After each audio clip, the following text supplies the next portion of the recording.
Le cours d'aujourd'hui, c'est une nouvelle session. Le cours, il est concentré sur l'idée de donner un sens à sa vie. Il est évident, le fait que l'on soit là entre nous, c'est qu'il y a un sens déjà qui est donné à notre vie. Et puis, le fait que nous soyons attachés au Rabbi de la génération, qui est le Mashiach de la génération, le Mashiach en général, il est évident qu'on a reçu le sens. Puisque le sens d'une vie, c'est comme l'idée de sens, c'est-à-dire la direction également. Le mot sens dans l'être, c'est à la fois de donner une raison, mais aussi une direction. C'est ça le sens. Et en hébreu, on dit Bishvili nivra olam. Et on a expliqué, c'est un peu un chidouche, mais au moins une observation. Bashvil sheli nivra olam. Donc, pour moi, le monde a été créé. Le monde a été créé pour moi. Mais en hébreu, l'étymologie de Bishvili, c'est aussi de shvil. Le shvil, c'est un chemin. Donc, en fait, dans mon chemin. Ça, c'est donner un sens à sa vie, c'est trouver son propre chemin. C'est-à-dire qu'en réalité, il y a le sens général de toute la génération et le sens personnel. Finalement, le sens général et le sens personnel deviennent le même sens.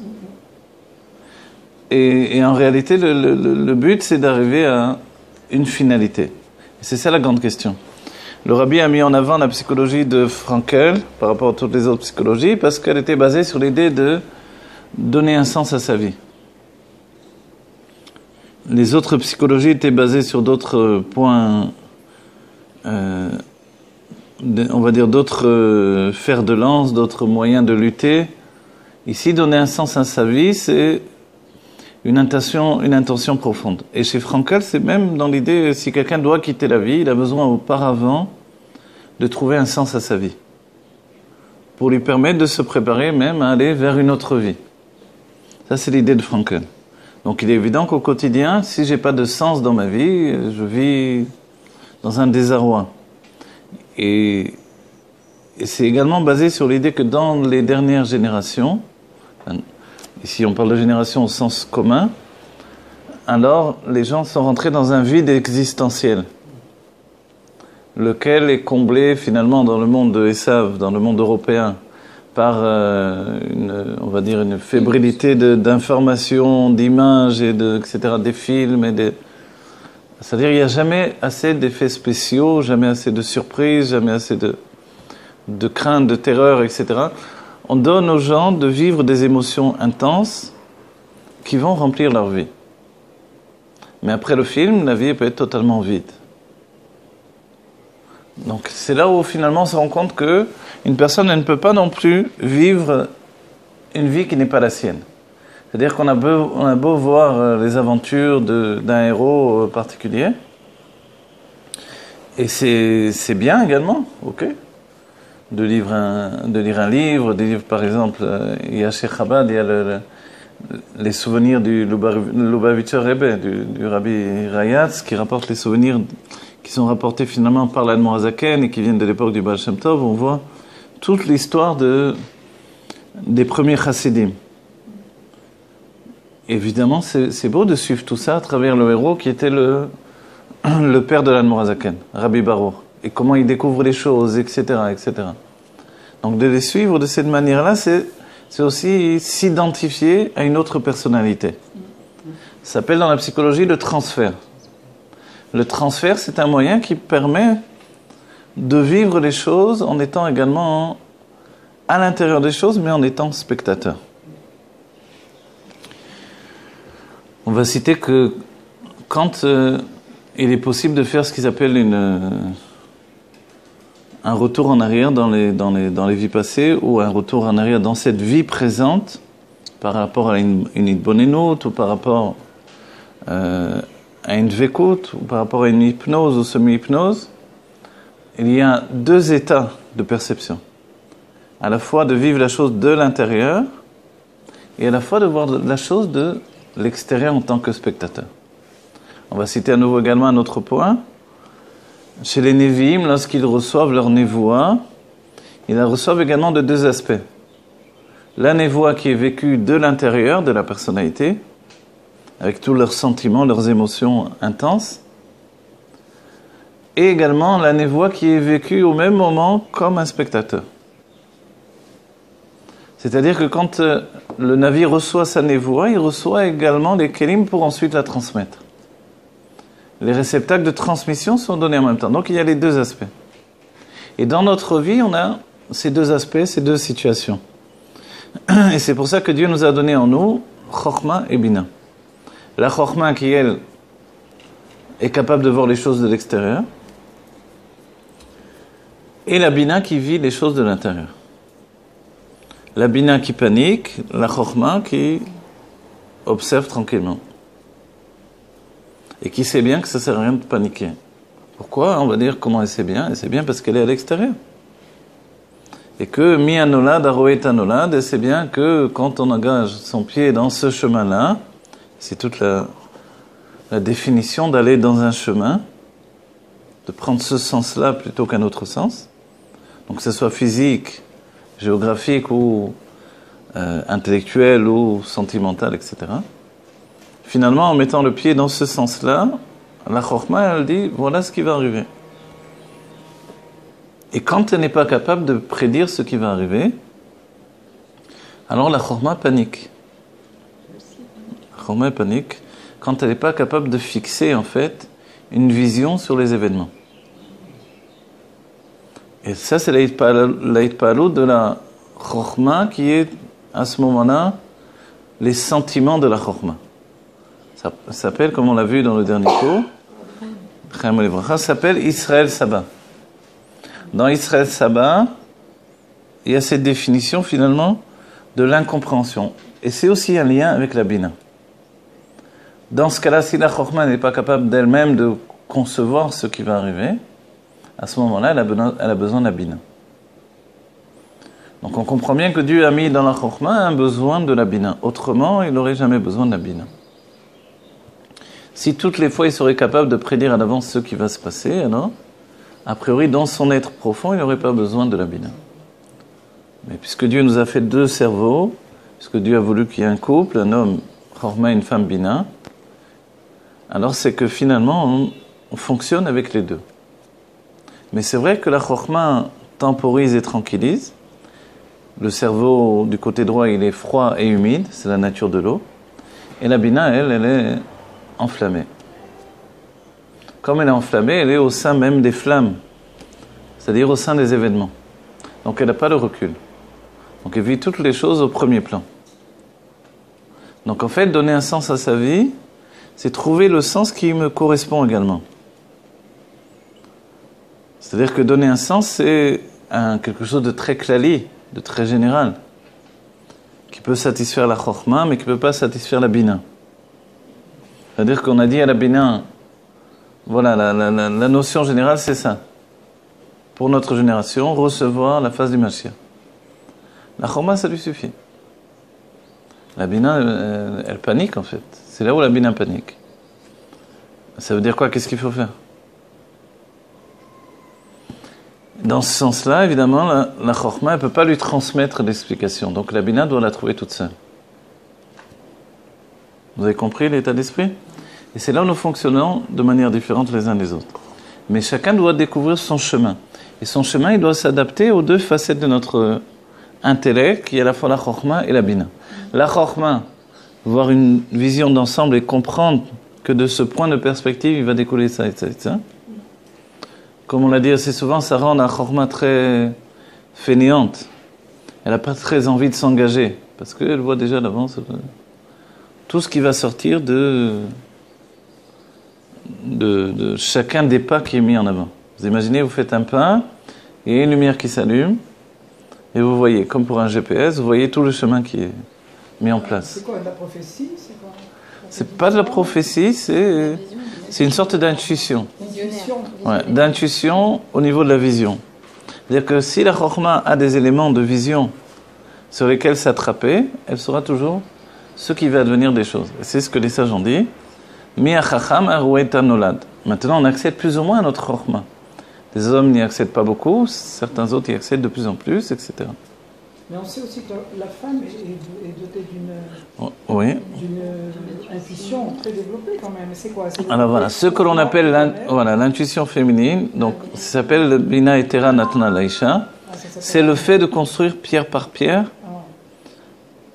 et de tirer une conclusion.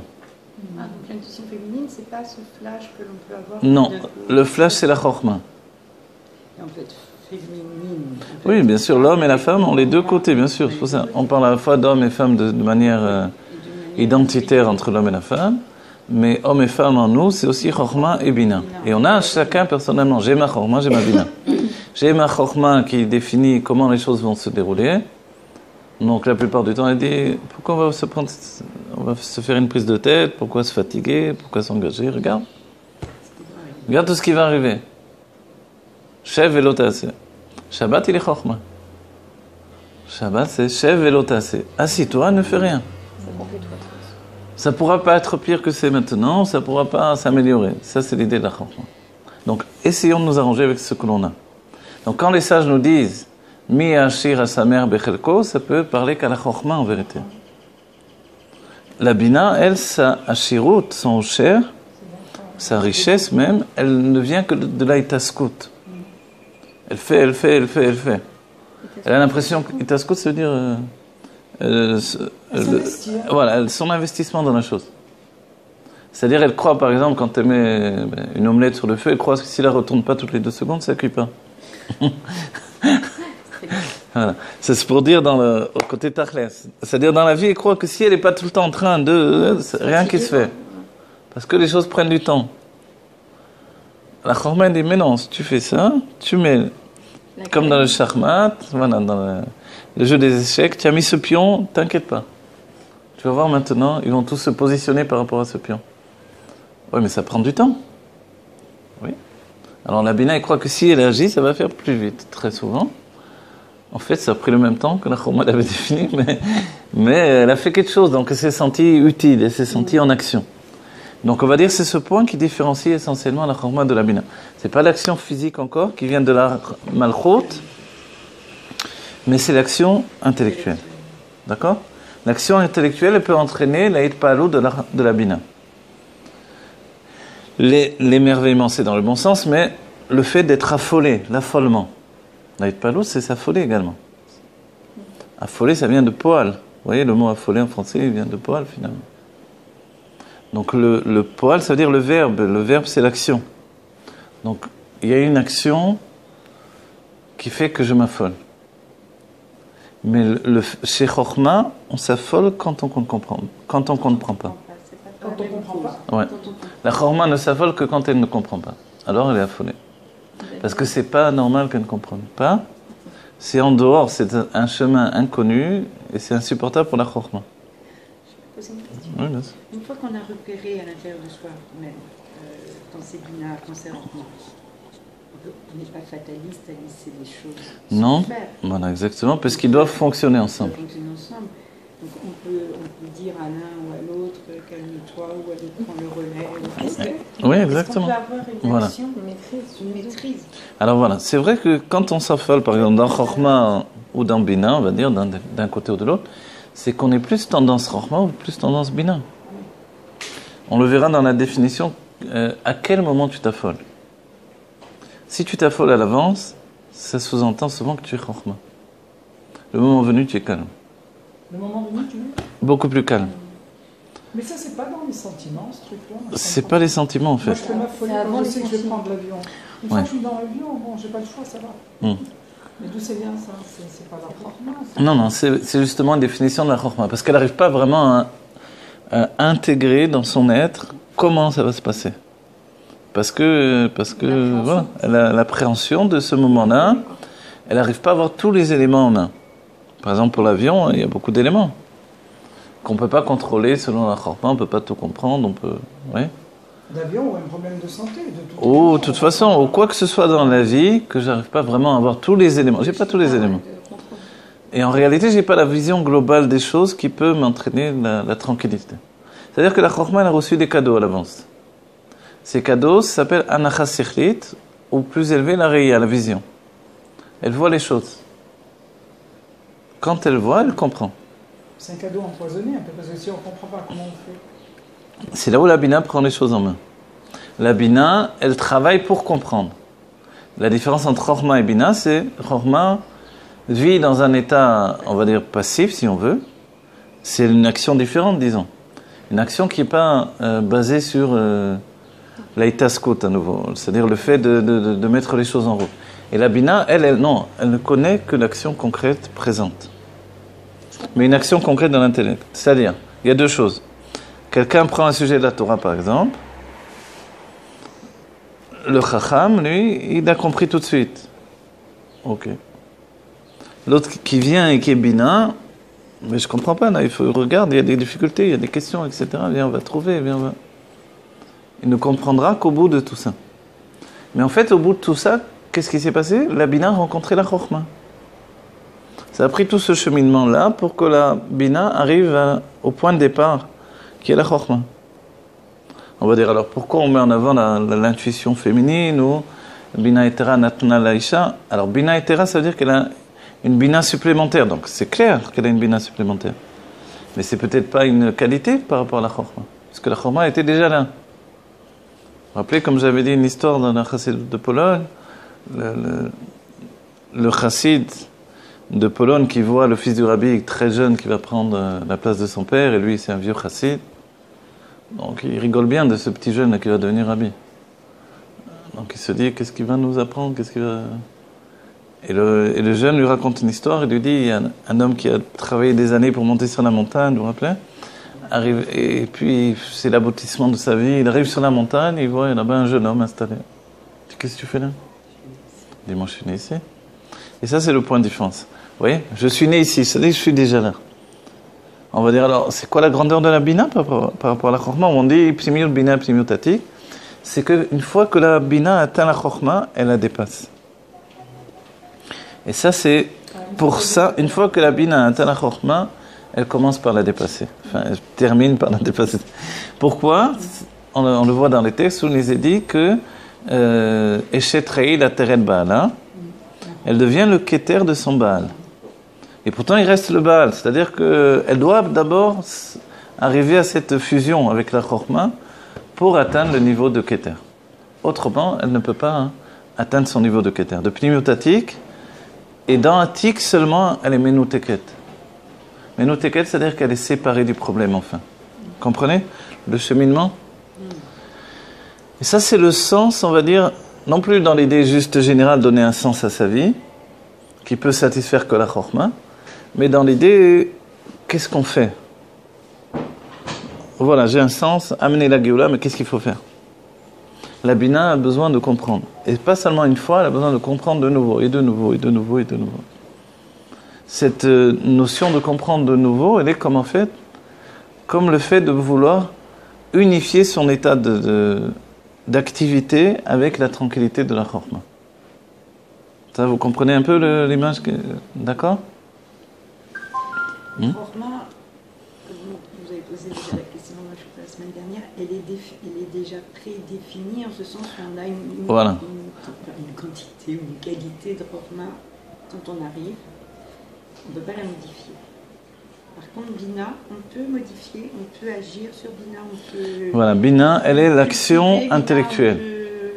On peut enrichir Bina. Exactement. Tout le côté du travail vient du côté gauche et de la Bina, pas la chokhma. La chokhma, c'est ce qu'il y a. C'est mi ashir à sa mère bechelko.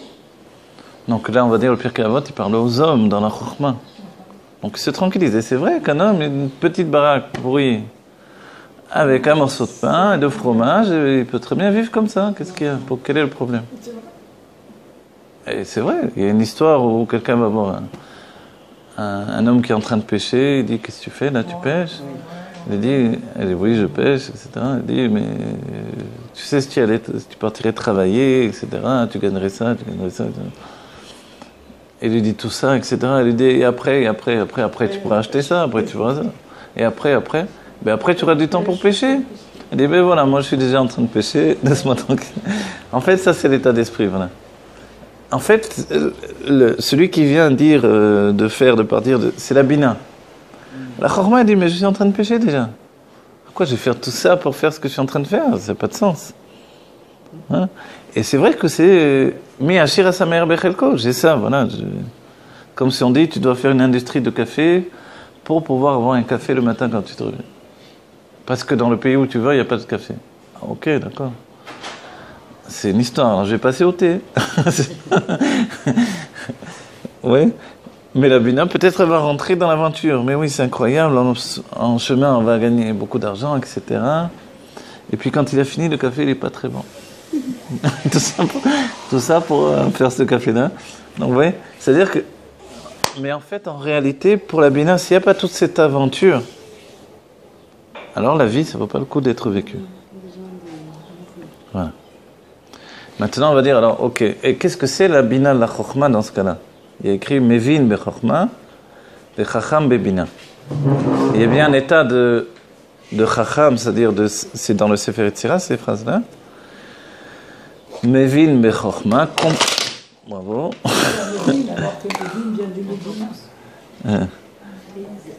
Ça s'est arrêté entre-temps? Ouais? Non, ça continue? C'est bon? L'inconvénient du deuil. Pas voir un bout de chocolat? L'orange, ça va au café.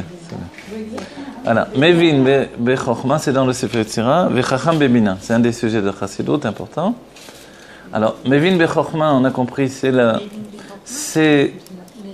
Mevin be Chokhma, ve Chacham be Bina. C'est-à-dire que dans la Chokhma, il y a aussi la Bina, ce qui permet à la Chokhma de pouvoir également s'attacher à la Bina et de transmettre à son tour. Merci. Et puis, dans la Bina, forcément, il y a également la Chokhma. Alors, on va poser la question maintenant l'inverse. On va dire, alors pourquoi il y a besoin d'une Chokhma dans la Bina? Puisqu'à la finalité, elle va s'unir avec la Chokhma. Alors, on va dire, parce que donc, il faut bien un commun dénominateur. Un dénominateur commun. Un lien entre les deux. Alors, il faut bien qu'il y ait une fusion qui se passe par le fait que je possède l'autre et il me possède, dans le sens où une part de moi se trouve dans l'autre et une part de l'autre est en moi. Le Rabbi nous a dit que c'est tellement important que le Mashiach ne peut se dévoiler que chez celui qui possède en lui le Mashiach, en fait. On a dans l'âme une part de l'âme du Mashiach lui-même, qui est le ma de la Neshama. C'est aussi Moshe Rabbeinu que nous avons dans l'âme. Donc le ma de la Neshama, c'est la Chokhma en réalité. Et la Chokhma, c'est le fait de posséder en soi déjà la Géoula. Et la Géoula, pensez bien, qu'est-ce que ça veut dire? Ça veut dire qu'on est arrivé au bout du chemin. Quand on dit que la Chokhma, ça représente la Géoula qui est en nous, le Mashiach qui est en nous, le Moshe Rabbeinu qui est en nous. Et quand on regarde l'histoire de Moshe Rabbeinu, quand Dieu vient lui dire « Va délivrer le peuple juif », Moshe dit « Trouve quelqu'un d'autre ». En résumé. On dit pourquoi en réalité cette réponse de Moshe? C'est parce que Moshe, lui, il est à la fin du chemin déjà. C'est-à-dire qu'il est déjà en Géoula. Donc forcément, il dit « Trouve quelqu'un d'autre », dans le sens où j'ai pas en moi la faculté de générer l'exil pour pouvoir m'en libérer. Je n'arrive même pas à comprendre qu'est-ce que c'est vraiment cet exil-là. C'est pour ça que tout ce temps où Moshe était en Égypte, l'histoire elle est bizarre quand même. À quel âge il a vu finalement l'Égyptien qui a tué le Juif? C'était pas loin de 40 ans, toute cette histoire-là. Tout ce temps-là, tu étais vécu en Égypte, tu étais où? Tu étais dans un sarcophage? Tu n'as rien vu? Tu n'es jamais sorti? Tu n'as jamais mis la tête à la fenêtre? Le fils adoptif de Pharaon, jamais il est sorti se promener, c'est-à-dire il ne sortait pas Moshe. On comprend que Moshe il était en Géoula. Donc il ne percevait pas du tout l'exil. Il a fallu que ça le touche par l'intermédiaire d'un juif qui a éveillé en lui, en fait, une douleur qui était à proximité de sa perception. Et là, il l'a ressenti. Il a fallu qu'un Égyptien frappe un Juif pour se rendre compte que lui-même, dans quel camp il était. Oui. Quand un Égyptien frappe un Juif, tout à coup, Moshe se demande, mais dans quel camp je suis? Moi, je suis un Égyptien ou je suis un Juif? Et là, tout commence. En vérité, il savait très bien qu'il était Juif. Il était même dans les plaisirs divins, il était dans la Géoula. Donc, quand Dieu lui dit, va apporter la Géoula, il dit, mi ashir sa mère bechelko. Écoute, moi, je vais à Midian, je me mets là-bas, et voilà. Qu'est-ce que j'ai besoin de plus? Donc, en fait, cette conscience-là, on va dire, mais ça paraît de l'égoïsme. En fait, c'est pas vraiment de l'égoïsme, c'est que c'est une incompréhension de la nécessité de la itaskut, de la nécessité d'agir constamment. Alors comment il a pu les libérer en Égypte alors que c'était la galoute même? Voilà, alors c'est pour ça que Dieu lui a fait, ça a duré 7 jours qui ont correspondu à tous les niveaux des sentiments jusqu'à arriver à la malchoute. C'est-à-dire que Dieu a descendu en fait la chorma dans tous les niveaux pour que ça devienne une réalité dans son être. Et tant qu'il n'avait pas atteint la malchoute, il n'était pas capable d'agir tout simplement. Et même à ce niveau-là, Dieu va lui envoyer Aaron pour être son mémoussa, l'intermédiaire. Et ceux qui définissent Aaron, les sages ont dit que le peuple juif n'a pas pleuré Moshe autant qu'Aaron. On va dire, mais Moshe c'est Moshe, comment c'est possible? Parce que Moshe il était inaccessible. Aaron c'est celui qui venait te voir, comment ça va? Achi, comment tu vas? Kapara Alecha, et tout ça. Comment ça va, etc. Qu'est-ce que tu fais? Manishma, Manian, Vezé. Il allait faire le Shlom Bayit entre les couples. Il se donnait du mal à Aaron, il allait vers le juif. Ouais. Il faisait bien. Voilà. Il faisait ce travail de proximité. Ce travail de proximité de chacun d'entre eux qui établissait finalement un amour de cet homme-là. Quoi, quelqu'un d'aussi grand, il vient vers nous. Mais en fait, c'est ce que Dieu avait fixé dès le début. Aaron, il va être ton messager. Toi, tu seras le Elohim et lui, il va être le Navi. C'est comme ça que c'était prévu par Dieu.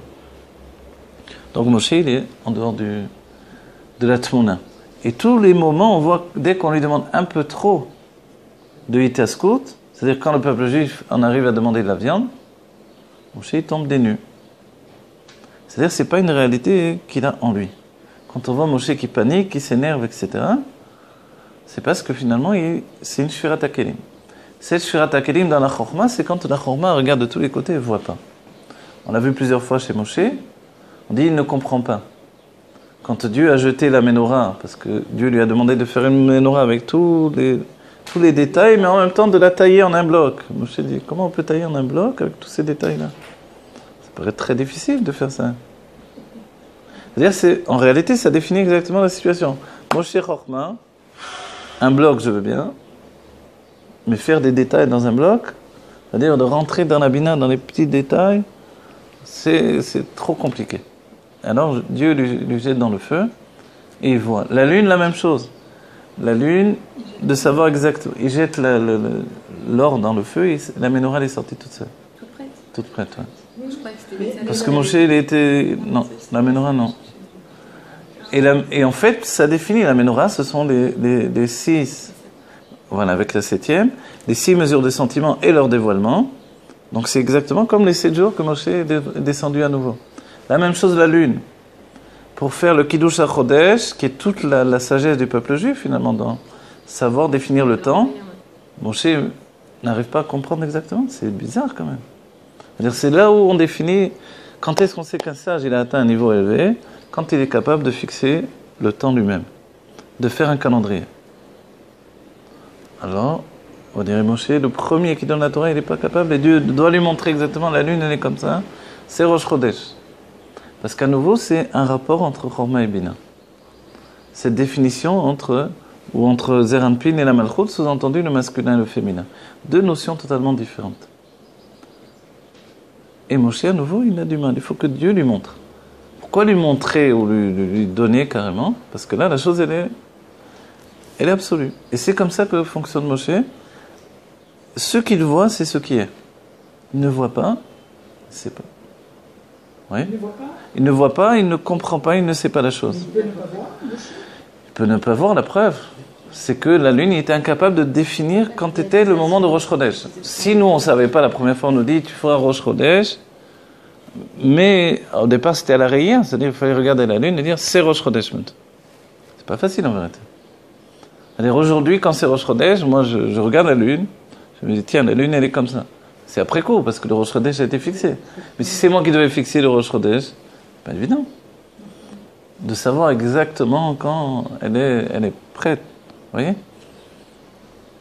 Donc en fait, toutes ces notions-là, pour lui, c'est la vision. Mais dès qu'on le bouscule dans l'entendement, alors c'est plus difficile.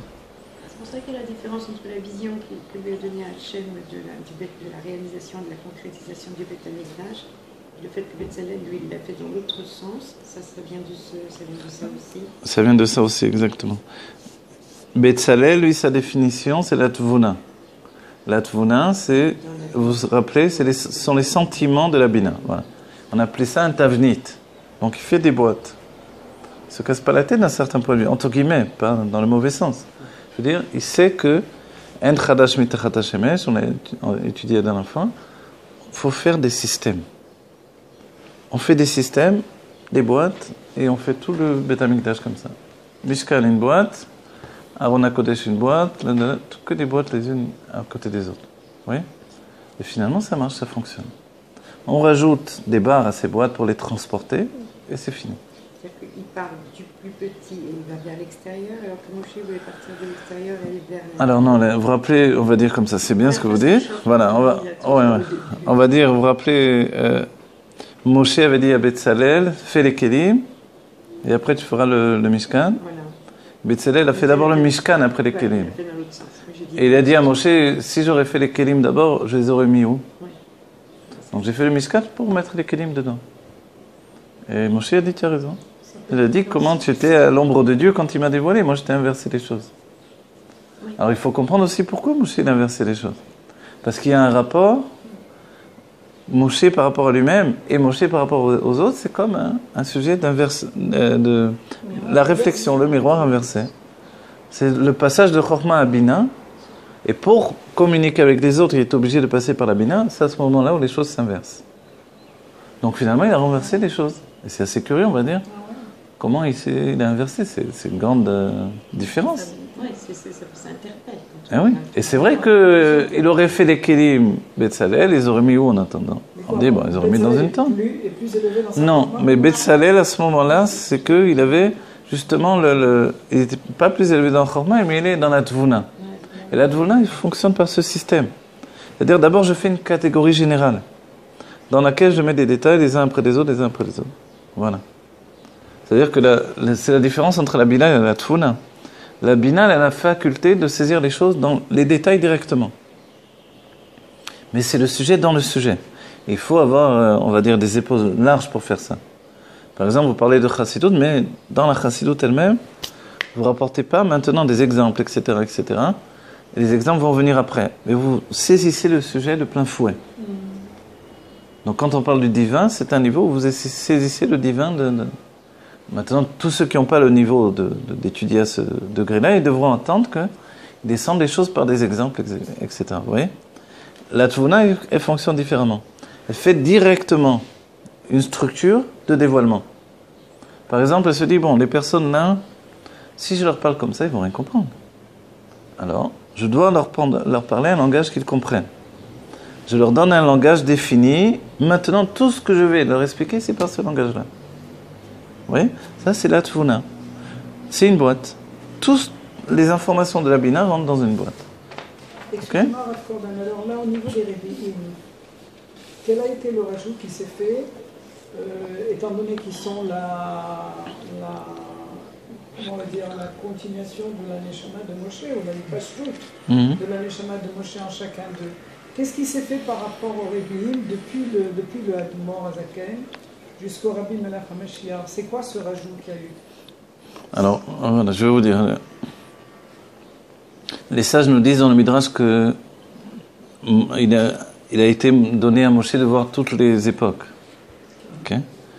Et puis Moshe a vu, on dit, il a vu notre époque, et il a vu que malgré qu'il n'y avait pas de dévoilement divin, on servait Dieu toujours.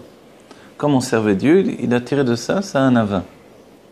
Sa grande humilité vient du fait de nous voir, nous, servir Dieu alors qu'on était... Voilà. Ok. Donc en fait, le fait de voir, c'est voir ce qui est en relation avec soi-même. C'est-à-dire que Moshe n'a pas vu autre chose que lui-même. Il s'est vu projeté dans les âmes de notre époque. C'est ce que Dieu lui donne de voir. Il ne voit pas juste le futur comme ça. Il se voit en fait. C'est-à-dire que c'est comme de dire, je veux voir mon futur. Comme le futur de Moshe, c'est le futur de tout le peuple juif, alors il nous a vus. Et il a compris que, compte tenu qu'il n'y avait plus aucun dévoilement divin, on était lié à Dieu dans notre fusion. La fusion qui passe par la Malchut et l'essence de Dieu, directement. Et ça, à son époque, ça ne pouvait pas exister. Les âmes en étaient au premier dévoilement, depuis la Chokhmah vers la Bina. Là, on était déjà dans la Malchut qui s'attache à l'essence de Dieu. Donc pour Moshe, il a dit, on n'est rien à côté de cette génération-là. Ils ont tout terminé. Il n'a pas jugé par le fait qu'on était dans un niveau très bas. Il a jugé par le fait de sur quoi on était attaché, l'essence de Dieu. Quand on nous rapporte auparavant, il a vu également l'époque de Rabbi Akiva. Il a vu Rabbi Akiva qui enseignait la Torah. Tilé Tilim chez la Lachot sur les otiyot de la Torah. C'est sur les Ktarim, vous vous rappelez? Donc sur les... Vous savez, les Ktarim, c'est des petites antennes comme ça qu'on fait sur les... Comme vous voyez sur les mitzvot, etc. Est-ce qu'il y a vraiment une infinité de halachot là-dessus? Rabbi Akiva expliquait tout ça, à l'infini. Et ces niveaux-là, ça représente l'inconscient dans les livres de Kabbalah. Donc Moshe n'avait pas reçu cette Torah, ce qu'il pensait. Quand il a vu Rabbi Akiva expliquer tout ça, il a dit, c'est lui qui aurait dû donner la Torah et pas moi. Et après, il a entendu Rabbi Akiva qui a dit, quand on lui a posé la question d'où vient cette Torah, il a dit, c'est la Torah de Moshe depuis le Har Sinaï. Et Moshe, il a été tranquillisé. Sous-entendu que Moshe a reçu l'aspect de Chokhmah, mais ensuite, par la Bina, et Rabbi Akiva, dans ce cas-là, il était une Bina, par la Bina, Rabbi Akiva dépassait même la Chokhmah. C'est-à-dire qu'il dépassait même ce que Moshe avait compris lui-même, vu, perçu. Il était capable d'arriver à Moshe, de le dépasser, de retrouver la source même. Pnimiut Bina, Pnimiut Atik. Ça, c'est une preuve flagrante. Comprenez? Donc, en fait, cette avancée-là, elle fait que quelque chose s'est rajouté. Dans l'esprit des Rebbeim ou de tous les Nessiadors de tous les temps, à chaque fois, quelque chose de plus se rajoute. À la fois dans une notion générale et une notion en particulier.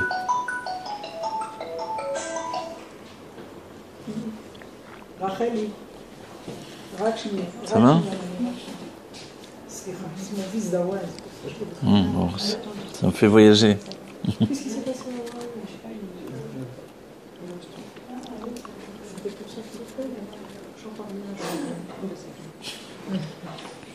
J'ai décidé de venir pour toi. On est plus tranquille. C'est passé avec toi? Non. Tu veux mettre une pause, Anna? Une pause. Mais là, il y a du silence.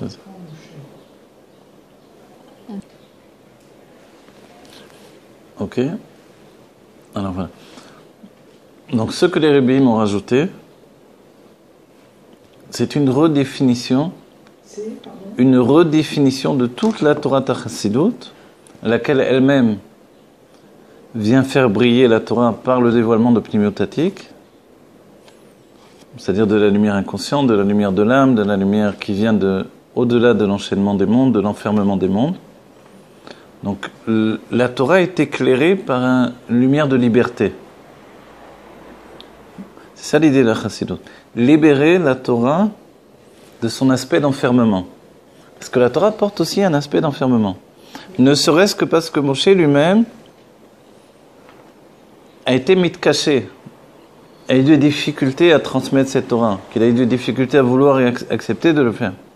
Pas parce que Moshe était trop petit pour la Torah, mais qu'il était supérieur à la Torah. Et que comme il était supérieur, il a fallu qu'il descende de niveau. Et quand on descend de niveau, quelquefois, surtout du côté droit, on peut en faire beaucoup plus que de nécessaire. Si bien qu'on est aussi enfermé dans la Torah. Et on souligne, il y a la Torah d'un premier niveau, la Torah d'avant la faute du veau d'or et la Torah d'après la faute du veau d'or. La Torah sans âme animale, c'est la Torah qui est donnée au peuple juif quand il n'y a plus d'âme animale. C'est-à-dire, dès le moment où Dieu se dévoile, Anochi Havai Elokecha, on n'a pas reçu la Torah à ce moment-là. On reçoit le lien avec Dieu qui va nous donner la Torah. On ne reçoit pas les Lochot à ce moment-là. Il va falloir que Moshe monte les chercher. Mais le dévoilement est fait.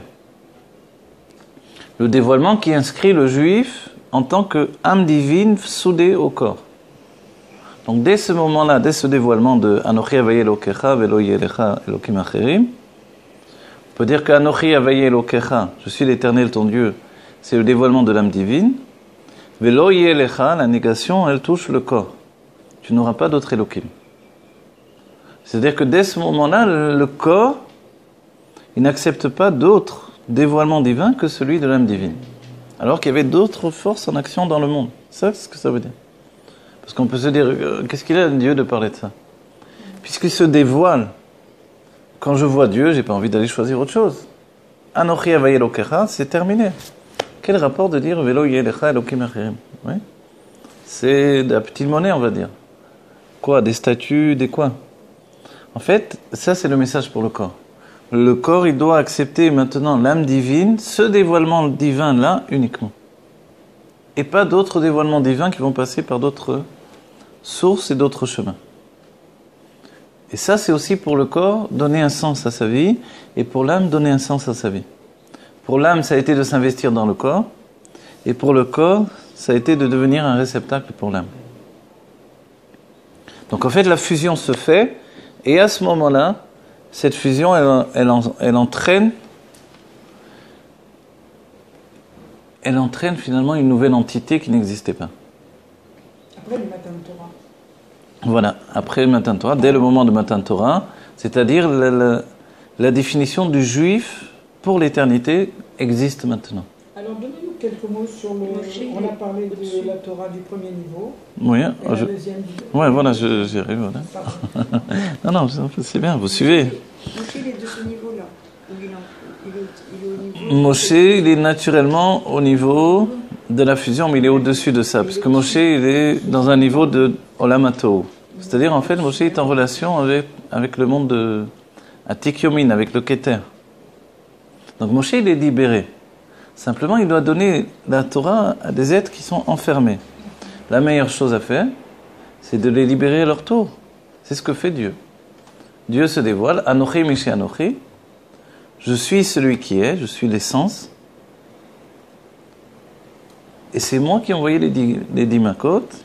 C'est pour ça que Dieu dit, c'est moi qui t'ai sorti d'Égypte. Comment je t'ai sorti d'Égypte? En envoyant les 10 Makot, en faisant tout ce que j'ai fait là-bas, en traversant la mer. Donc, c'est l'essence qui te parle maintenant. On va dire, à qui parle l'essence? Par le corps. C'est-à-dire, la grande doute, c'est le corps. Comment on le sait? C'est parce que seulement un 5e ou un 50e, selon les avis, sont sortis d'Égypte. C'est-à-dire, et les autres, le corps des autres n'a pas voulu sortir. Il y a eu une opposition.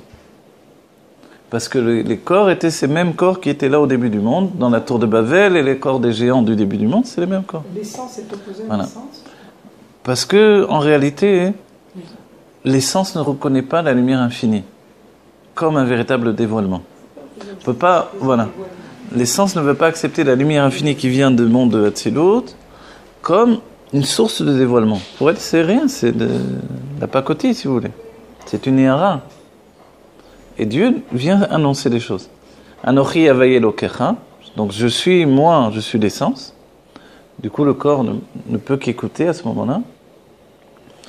Et puis Dieu continue, donc il dit, c'est moi qui t'ai sorti d'Égypte, donc c'est moi qui ai voulu les 10 Makot pour soumettre l'élément de poussière. Et à ce moment-là, Dieu lui dit, Velo Yelecha Elokim Acherim, et tu n'auras pas d'autre Dieu.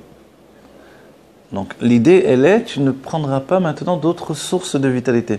C'est-à-dire que l'Anour Msaï nous enseigne une chose incroyable, il nous dit, il y a la Chokhma de la Torah, mais il y a la Chokhma de Maaseh Bereshit, qui sont deux sagesses différentes.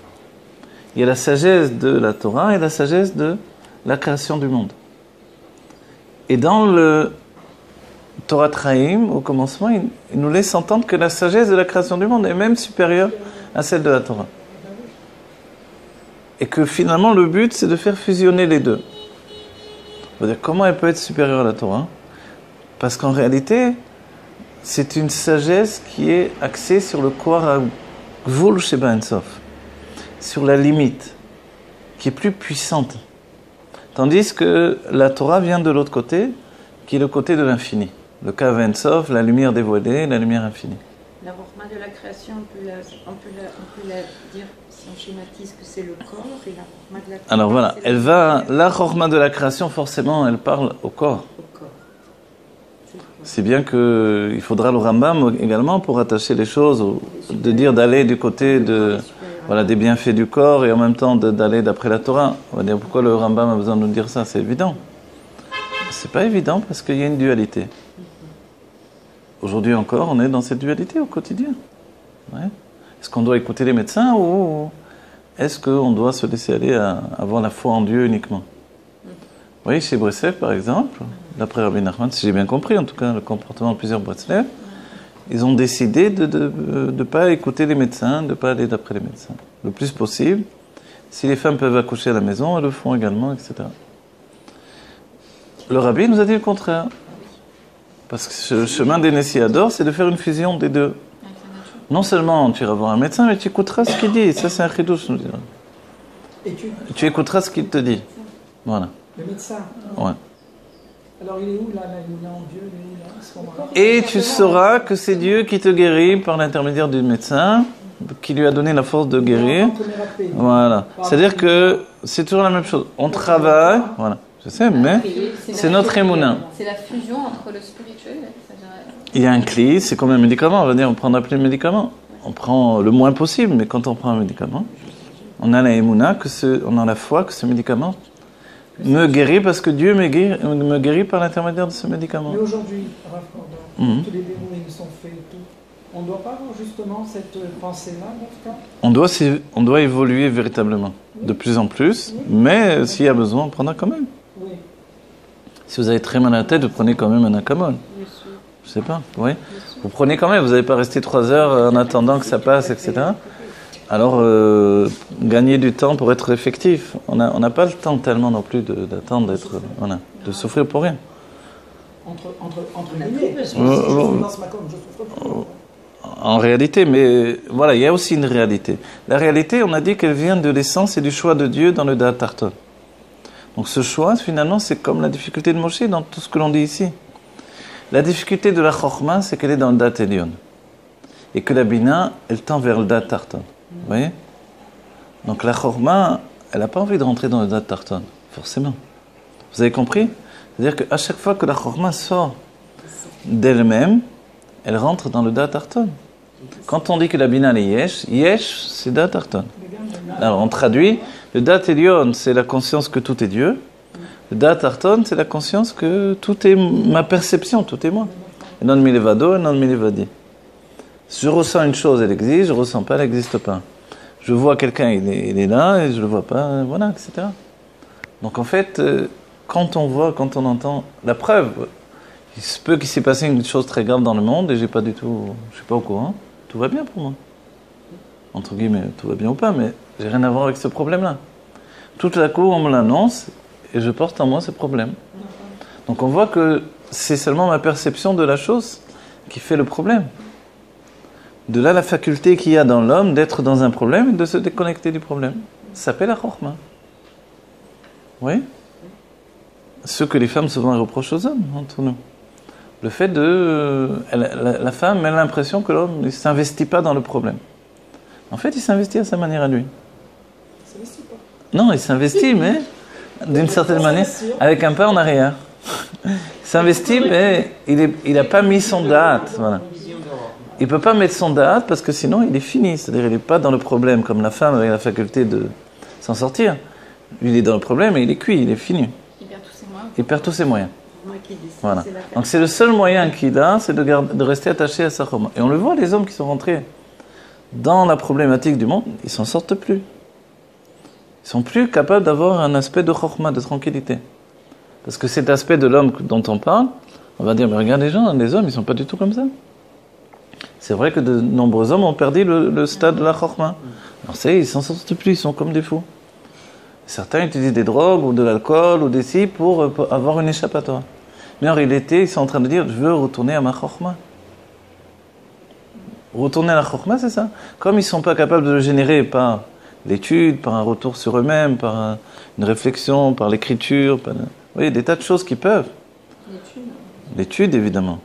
Mais même l'étude, elle demande de travailler. Alors, souvent, même, que ce soit dans la psychologie ou même dans la Torah, on dit écris. Écrire, ça fait du bien. Pourquoi ça fait du bien? Parce que ça établit un lien directement de la Chokhmah et de la Bina. Avec un côté de tranquillité, oui. Parce que l'écriture, elle fixe les choses. Pour fixer les choses, il faut que les choses soient évidentes. Et quand on écrit, on se rend compte que les choses deviennent évidentes. Et c'est curieux. Pourquoi ça tranquillise? Parce qu'à ce moment-là, il y a une fusion avec la Chokhmah. La Chokhmah, parce que c'est une vision, et la Bina, parce que c'est une activité. Et du coup, je crée un Yehoud Chokhmah et Bina. Vous voyez? Donc l'écriture est très bénéfique. Pour exprimer les sentiments, etc., pour faire un birour des sentiments. Ça aussi, c'est un moyen. Mais les hommes qui ne sont pas capables de faire ça, alors ils vont avoir une fuite vers une chokhmah qui va s'acheter d'une manière ou d'une autre. De fuir par l'alcool ou par la drogue va vraiment leur permettre de remonter à la chokhmah? Oui, mais momentanément. Oui, c'est-à-dire que... Ça va les détruire. Mais ça les remonte dans leur chokhmah quand même. C'est le but, caché. Personne n'est au courant. Leur propre chokhmah. Ça le met, bien sûr, ça le met dans... dans l'extase. Dans le moment des évidences. La chokhmah, c'est que... Voilà. J'ai une tranquillité par rapport à l'instant présent. Je suis dans le plaisir de la vie. Parce que je me suffis de peu. Mais un homme qui est dans la hitaskou tout le temps, qui est tout le temps en train de chercher comment gagner de l'argent, comment sortir, comment faire... Ok. Là, il n'est que dans la bina. Mais compte tenu que dans l'origine des choses, c'est quand même pas sa nature, même s'il a une tendance bina. Donc il est en train de se perdre. Il ne peut pas être dans la bina tout le temps, l'homme. Il se perd. S'il n'a pas constamment le retour en arrière vers la chokhmah, à un moment, il n'arrive plus à retrouver sa chokhmah initiale. Donc il a été enfermé. Et en plus de la bina, il est rentré dans la tvuna. Il a pris sur lui de faire un système. Vous voyez, comme on a dit quelquefois des... Pardon? Pardon? Oui, de mérite des femmes qu'elles envoient les maris étudier la Torah et faire la prière à la chaude, etc. C'est vrai, elle est la Beta Knesset, elle épouse. Ok? Voilà.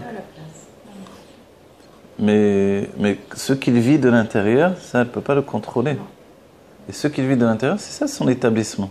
C'est-à-dire, il peut aller à la chaude et avoir la tête que dans ce qu'il va faire après, quoi.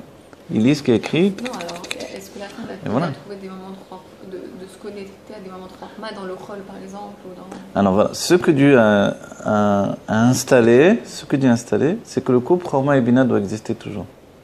Si l'homme est que bina, la femme va devenir chokhmah automatiquement. C'est une séparation. Ben oui. C'est automatique. Regardez les couples, vous avez un énervé, un calme.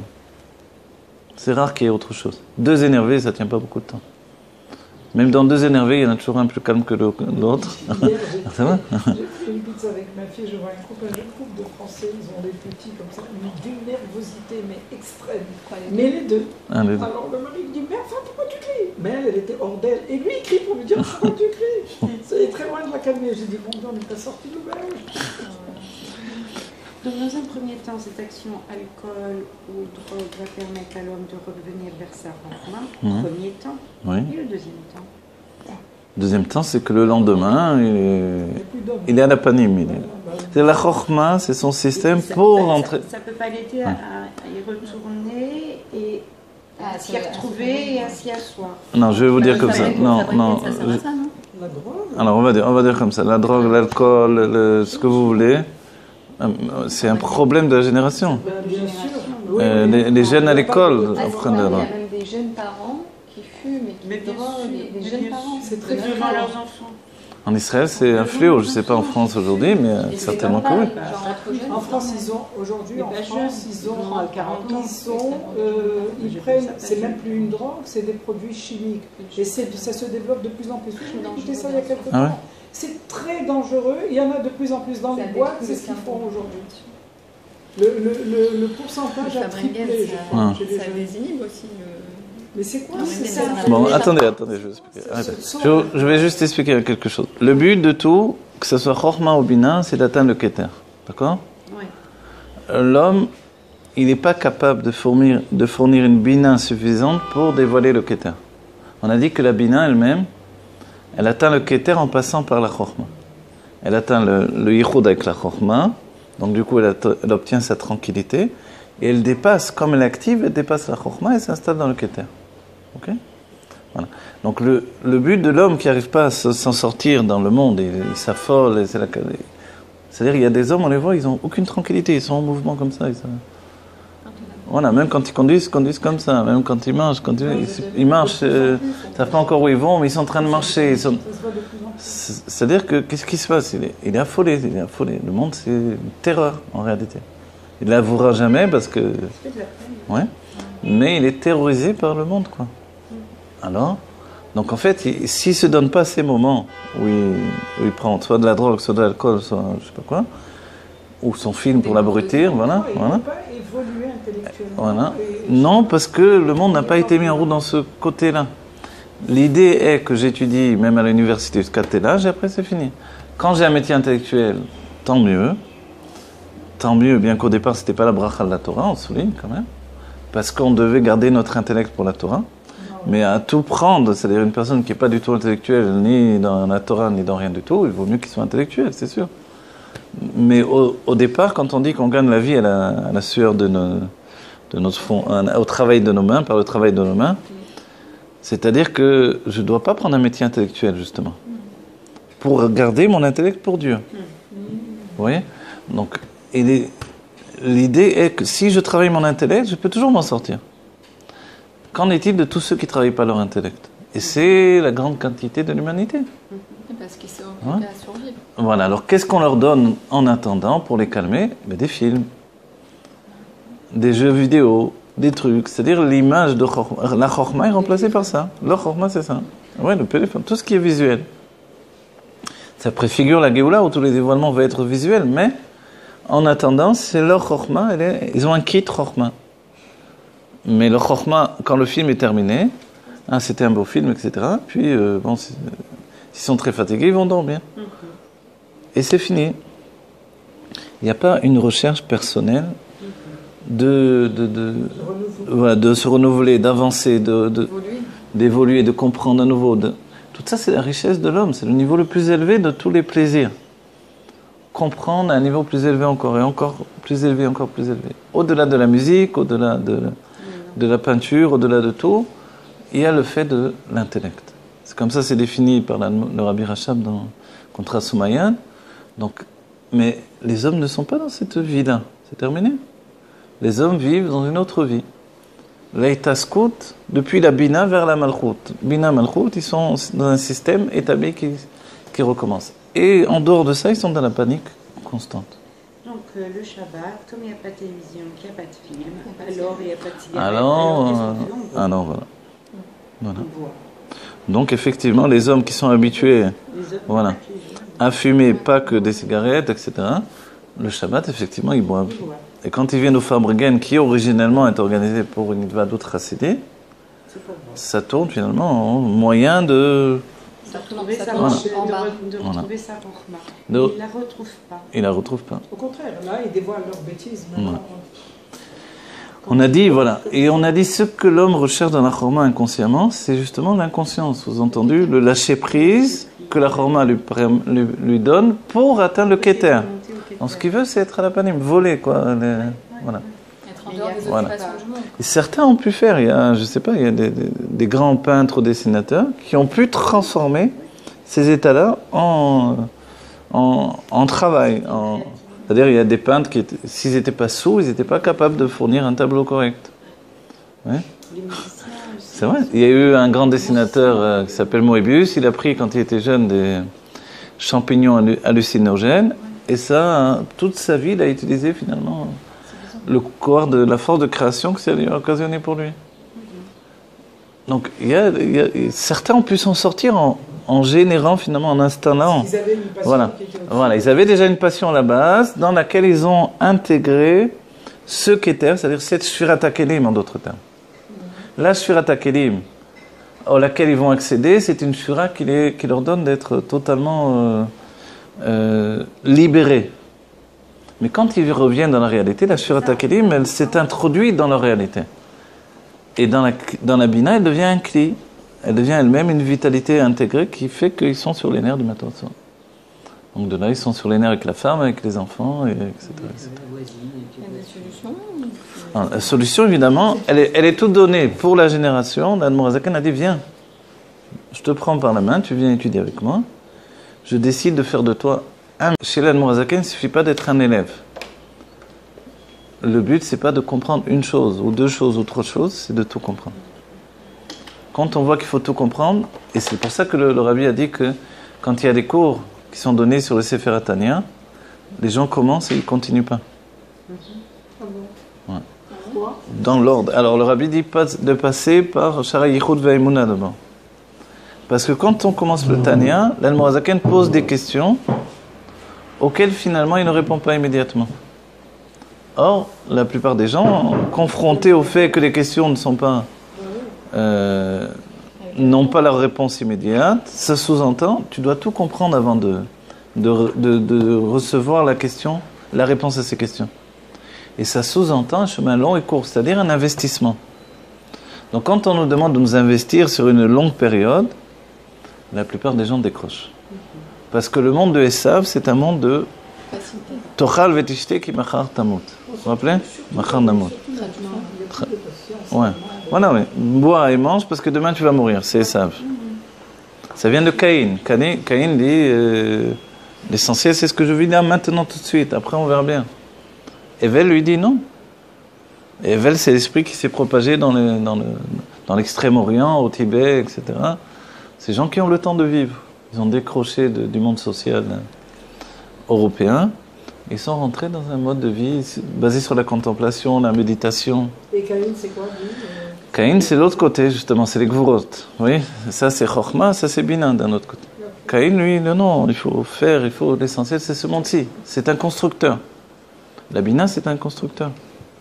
C'est un binyan, elle construit sans arrêt. Et Caïn, c'est ce qu'il a fait. Il dit, la Torah dit, c'est un constructeur, il construisait des villes.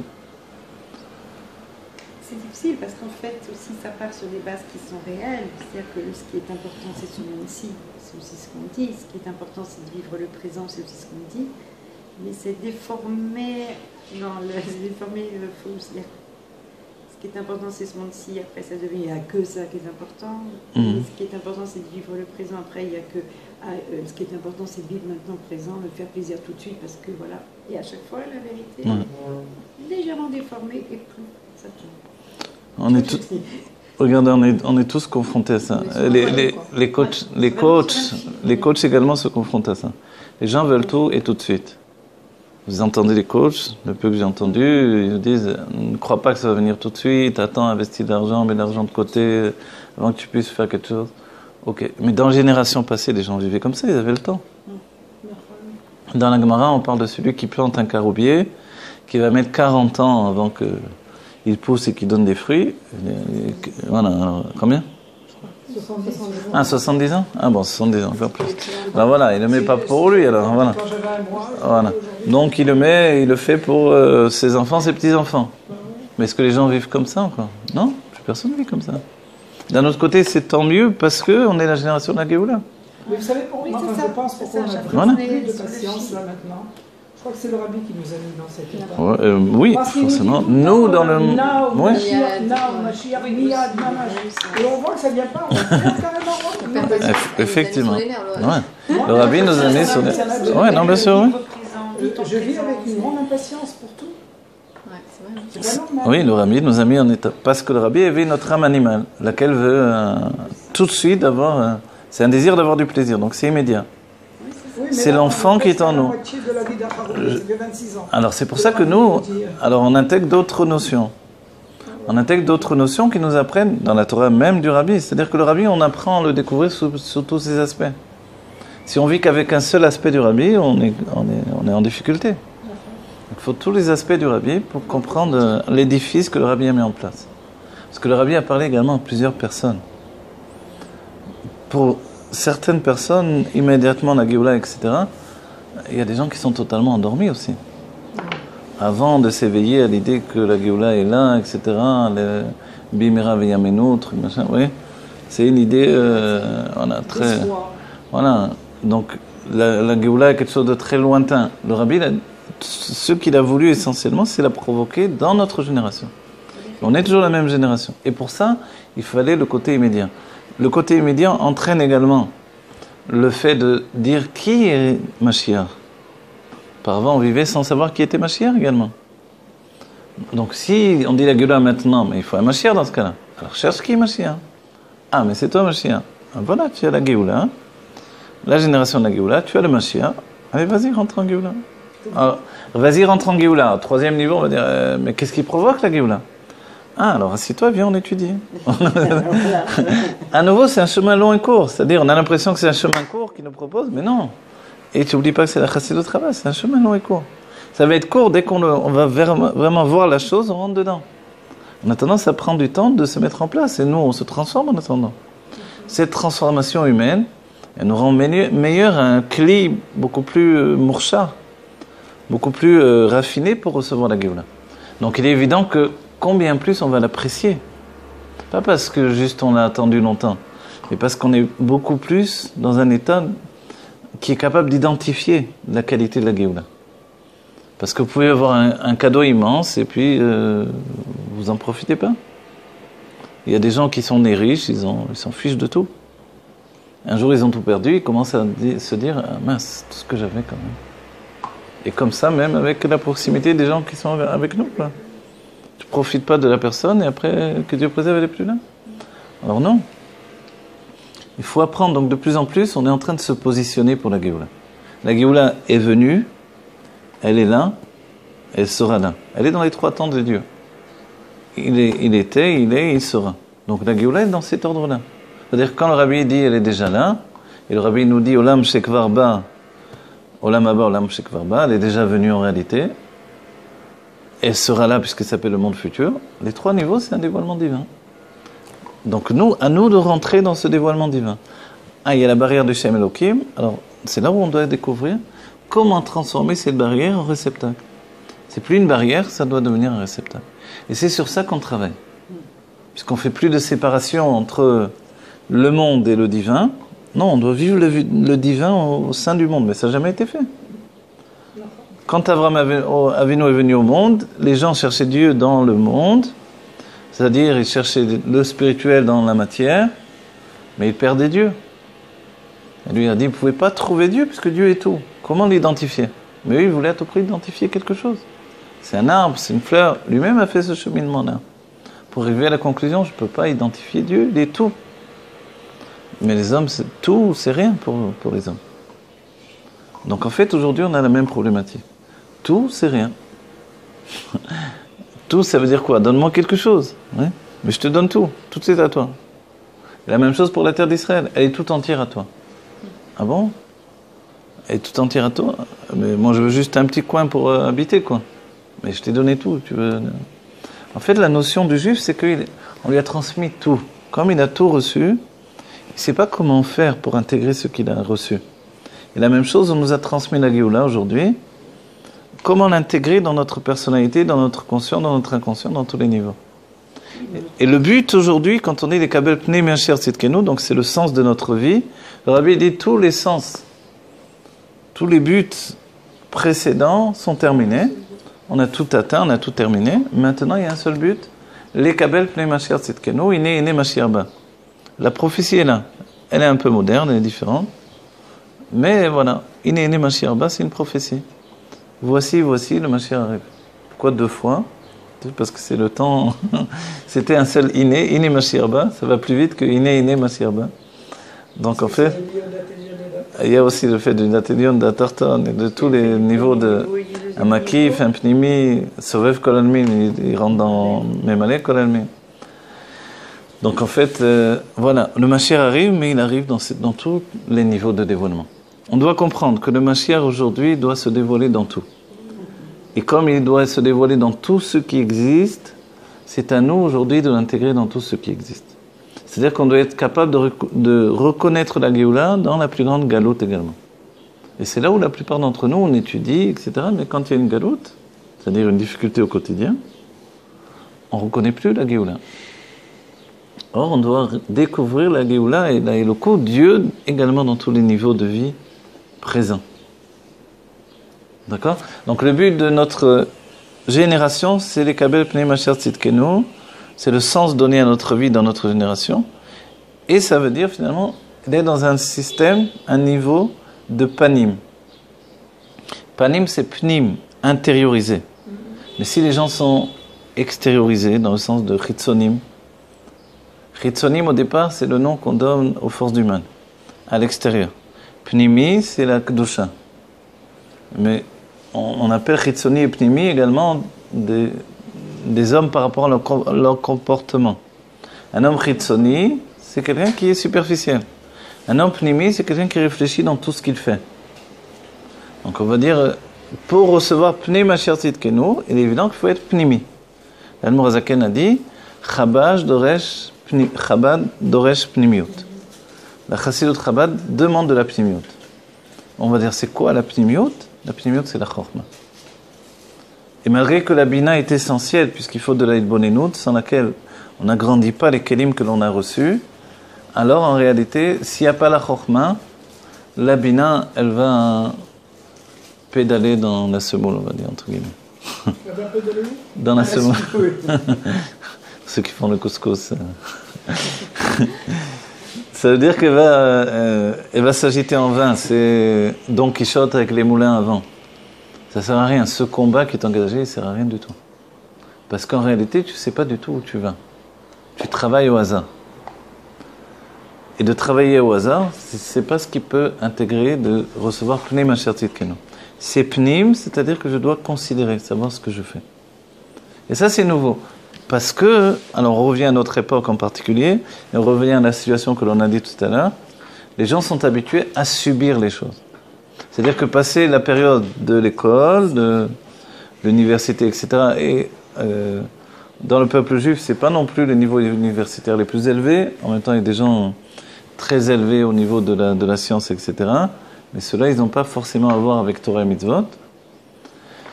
Mais dans le monde de Torah et Mitzvot, il y a des gens très très simples aussi. Dans les derniers Baalei Teshuvah des générations où on est nous, il y a des gens très simples.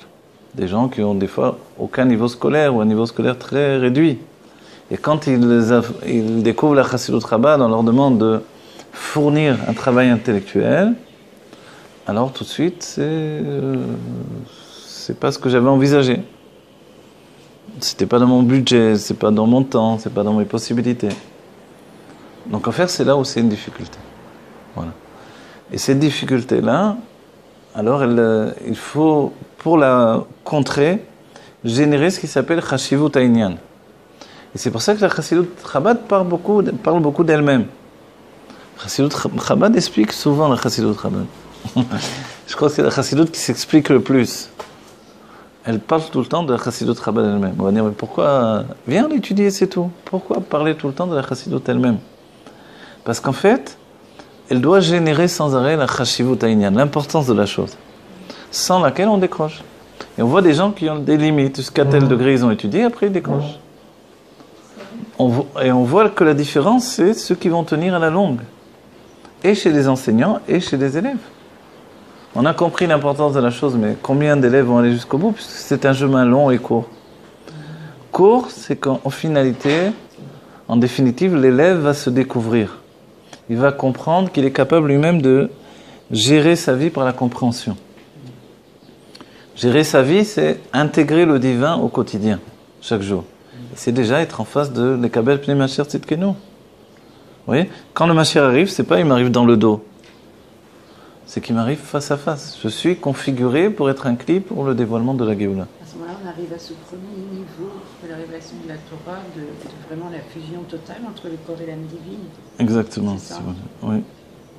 Mais le corps, on va dire, c'est vraiment une autre histoire. Et pour revenir à ce qu'on avait défini au début, quand Dieu nous a donné la Torah au Har Sinaï, effectivement, on était dans un niveau où il n'y avait plus d'âme animale. L'âme animale avait été Begirouche.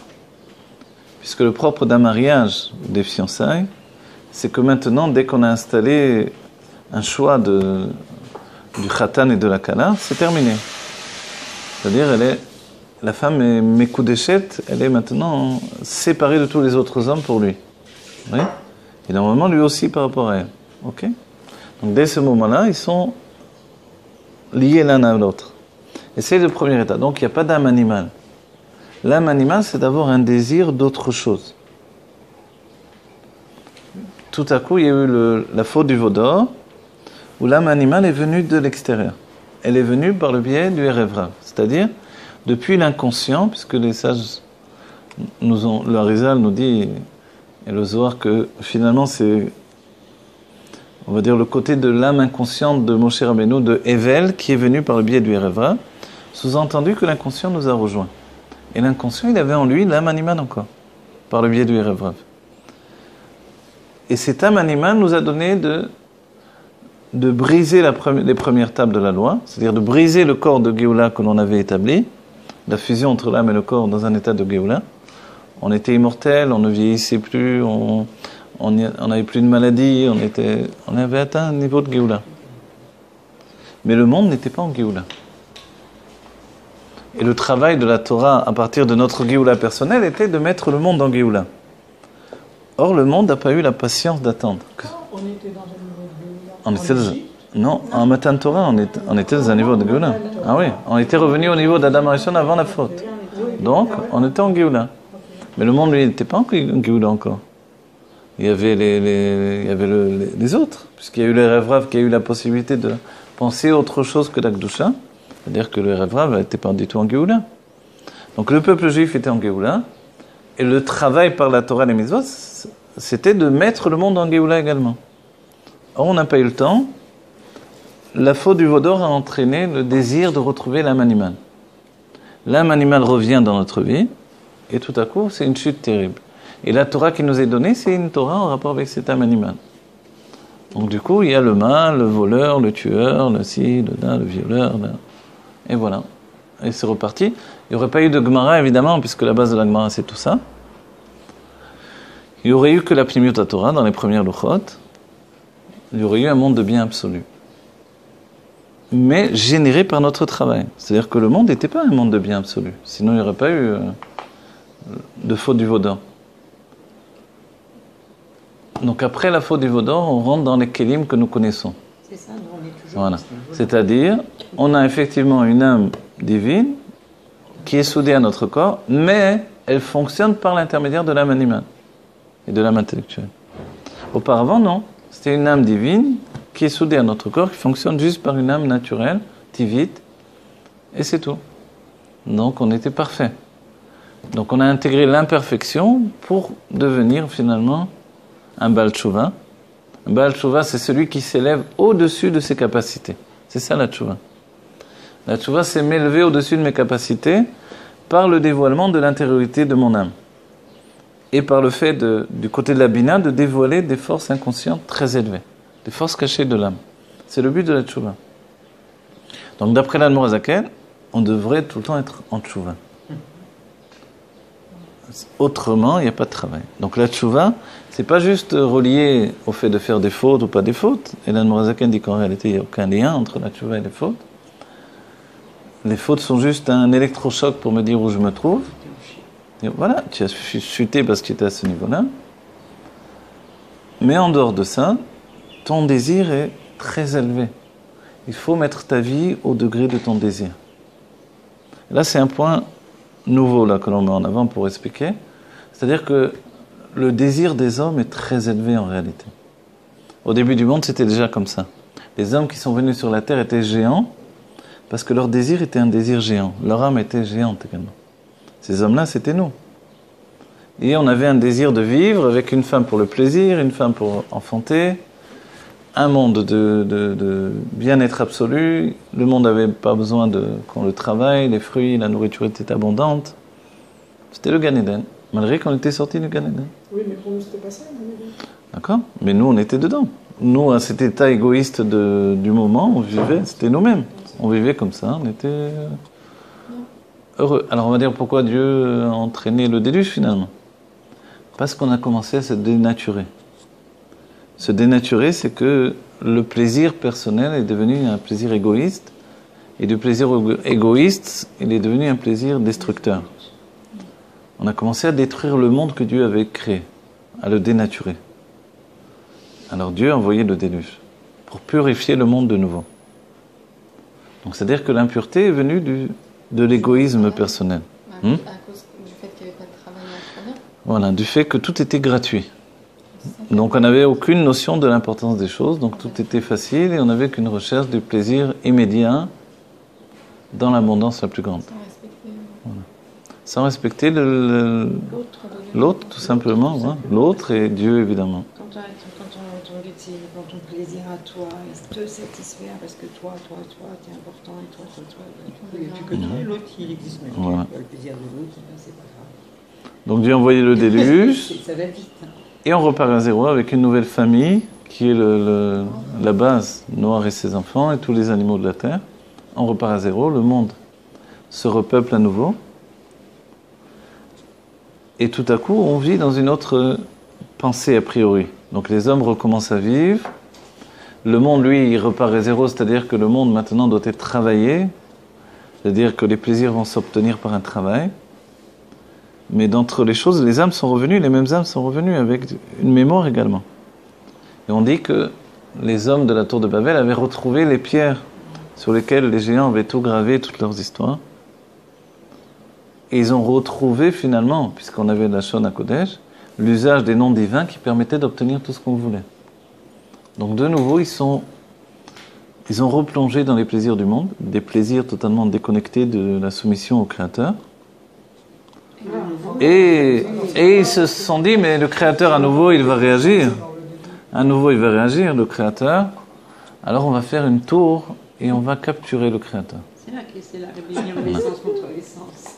Et là, ils ont voulu faire une tour avec des pierres qui étaient construites également par les lettres des noms de Dieu et qui avaient pour but d'enfermer la Shrina.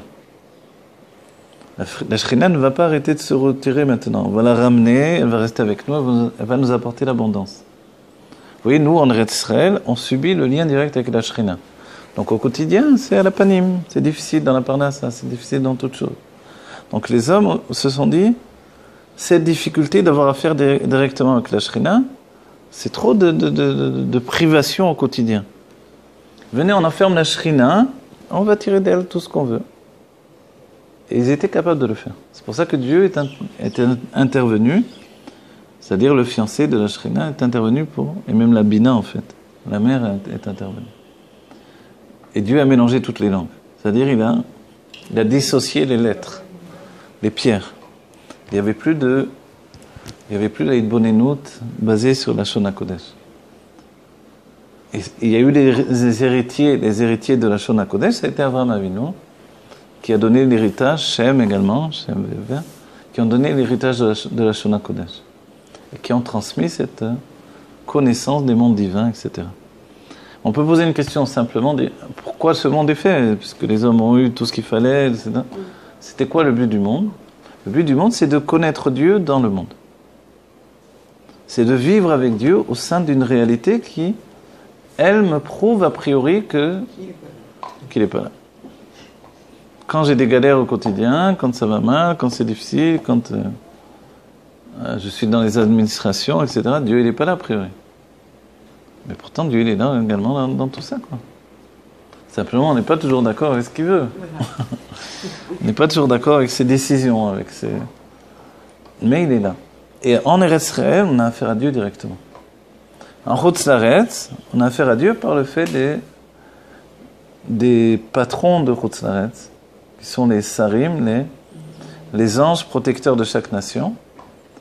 Et ces anges-là, pour obtenir du Shefa pour leur nation, doivent donner au peuple juif également. Donc forcément, le peuple juif va toujours mieux s'en sortir en Chutz La'aretz qu'ici.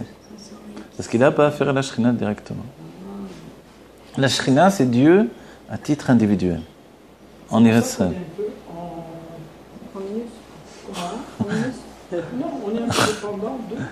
Hein? C'est pour ça qu'on est dépendant des Golim un peu, dans un certain sens, parce que quand même l'Amérique aussi... Alors je vais vous dire, non, c'est une erreur. Ça, c'est une grossière erreur. Alors j'aimerais bien les mettre entendre, c'est quoi le... Non, ça c'est une grossière erreur d'après la Kabbalah. C'est une grossière erreur de penser qu'on dépend des Goïm, c'est faux. Le peuple juif, en Eretz Israël, ne dépend pas des Goïm. Il dépend de Dieu directement. Non, mais à l'extérieur alors. À l'extérieur, oui, on dépend des Goïm. Non, mais elle veut dire dans ce sens-là qu'ici, on dépend des Goïm. Que les traumas, l'argent qui vient des États-Unis, non, c'est faux. C'est le grand problème, justement, il est basé sur ça. C'est que... Ce qu'on voit, c'est ça. Oui, je sais, mais en fait, non. En fait, non, on a tout ce qu'il faut ici. On a l'agriculture, on a même trouvé des gaz, du pétrole, des choses. Pourquoi on dépend toujours des autres? Non? On a de quoi être Hatzmaï totalement ici. Voilà. Voilà. Et quand on sera capable de dire, c'est comme un enfant qui est assisté, quoi.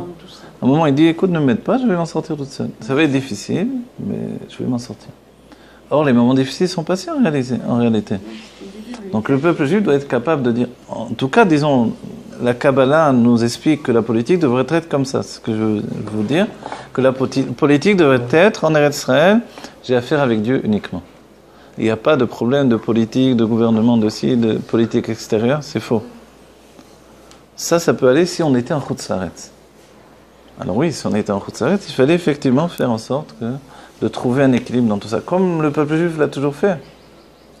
Mais maintenant qu'on a notre retour sur la terre d'Israël, ça veut dire le retour du gouvernement divin. Or, l'idée était que non, ce ne soit pas un gouvernement divin, ce sera un gouvernement humain. C'est ça la difficulté. Oui. Donc évidemment, on fonctionne toujours avec l'idée que sans les autres, on ne peut pas s'en sortir. Mais la Torah définit très bien, le Rabbi le rapporte, il dit, si on n'a pas conscience qu'on est un peuple faible et que notre force vient de Dieu, alors effectivement, on est très très faible. Et malheureusement, souvent, on pense qu'on est fort. C'est faux, on n'est pas fort, on n'est pas fort du tout. Parce qu'on a une bombe atomique, parce que c'est ça la force. Une fois qu'on a disparu, on a disparu. Que l'un a appuyé avant l'autre, c'est fini. Qu'est-ce qu'on a gagné? Oui, une fois qu'il n'y a plus personne, il n'y a plus personne. Il n'y aura plus de forts et de faibles. Etc., etc. Et le Rabbi le dit, puisqu'un homme peut détruire un pays entier en appuyant sur un bouton, pensez, et qu'il y a des fous dans les gouvernements. Qu'à voir dans la Corée. Donc il y a des fous de partout, du côté arabe. Donc on va dire, comment ça se fait? Le Rabbi dit, c'est vraiment que Dieu est en train de garder, vraiment, nous protège. Il protège le peuple juif et même l'humanité. Parce que... si c'est juste appuyer sur un bouton, mais tout le monde peut appuyer sur un bouton. Des fous, ça ne manque pas. Alors, c'est vraiment que Dieu protège. Oui. Ok. Alors, on fait une pause pour l'instant. On a compris pas mal de choses. Il faut encore expliquer beaucoup de choses. Chaim le voir.